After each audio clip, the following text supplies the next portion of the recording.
Satu pot makan legend, yang mana lebih 50 tahun mereka duk berniaga tang ni. Mi bidung ataupun orang tempatan duk panggil mi abu. Mereka mula berniaga tahun 60-an dulu ni oleh Allahyarham Abu, berhampiran dengan stesen kereta api bidung. Mi abu ni uniknya sebab masih lagi dia duk masak menggunakan dapur arang. Menu yang hampa boleh dapat tang ni, mi goreng mamak, mi rebus, kuetiau goreng dan bihun goreng. Rasa dia aku tak biar habaq dah kot. Kalau dah nama legend, masak pun pakai dapur arang, dia punya sur tu memang tak jumpa ke tempat lain.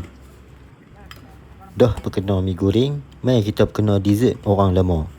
Apa lagi kalau mi mamak ni, gu dia mestilah dengan cendol.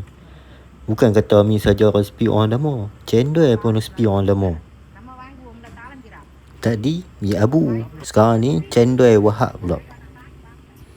Kalau hampa rasa tanya nak mai, senang je. Hampa search saja dekat Waze atau Google Maps, mi bidung, mesti jumpa punya. Depa berniaga hari Sabtu sampai hari Khamis.